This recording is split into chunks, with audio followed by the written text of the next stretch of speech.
Hey YouTube, so today we're looking at stomps as a way for power generation in short bursts and in confined spaces. This is something we see in kata a lot, but it's not utilized as much in sparring or even in bag work and striking. So here you see a compilation of different styles that uses stomps and is not as prevalent in karate.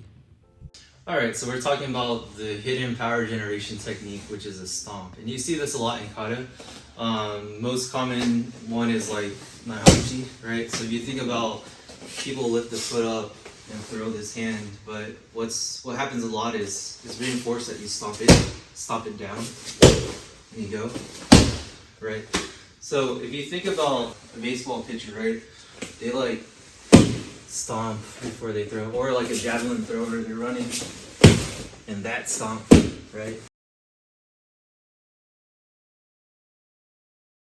That's like a way to have explosive power in a short burst, in a short confined area.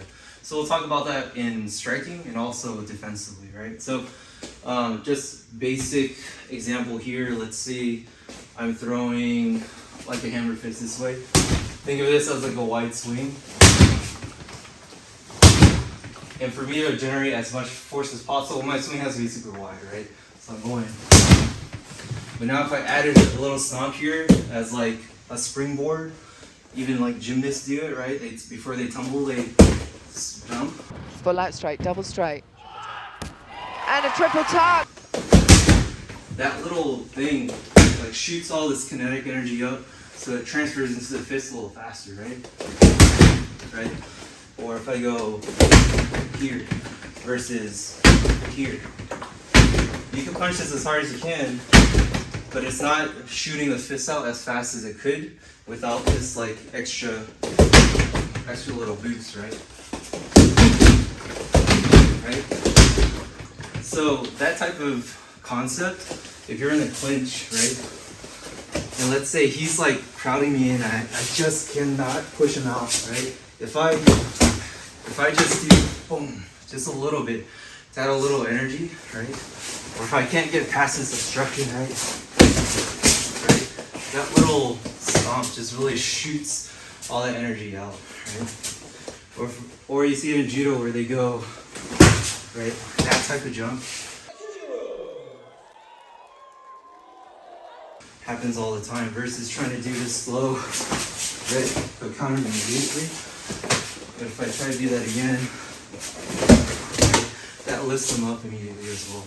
You can even think about the stomp as a way to forcefully get yourself into the stance that you want, right? So if I were to try to get my leg through here, either for a trip or to encroach on the space, it would be kind of hard if we're like, me trying to do that, or doing that, right? If I really forcibly get myself there, I'm in a solid stance, I'm good, and I also encroach on a space, occupy a space there in a much more to the point fashion. If I think about what can I do to generate energy in a short space, in a confined area, I can't really do big swings like this and swing all the way through. But hopefully this is caught on camera. If I want that same power, right, it has to come in short spurts. And if I just rely on my hips, like I can get that, but I'm really just pushing off of the ground to get that little extra boost. But now if I stomp and that pushes me into the bag, right? That, you'll see that all the time. So I go here versus here. It just adds a little bit extra boost, and you'll see that in kata, right? Naihanchi Shodan, right? Or, right?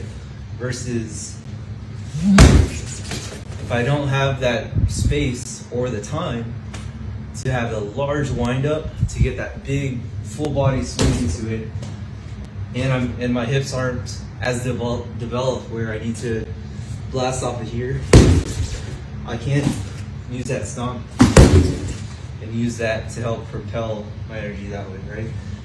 So where to stomp and when or how. If I'm throwing something this way, it makes sense to stomp off of my back foot, like I'm jumping towards that direction.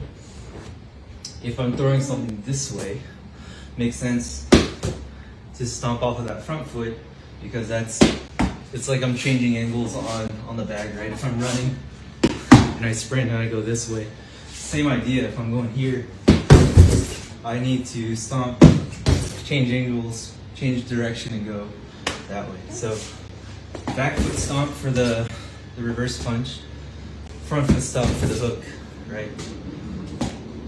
And that means back foot stomp for the jab.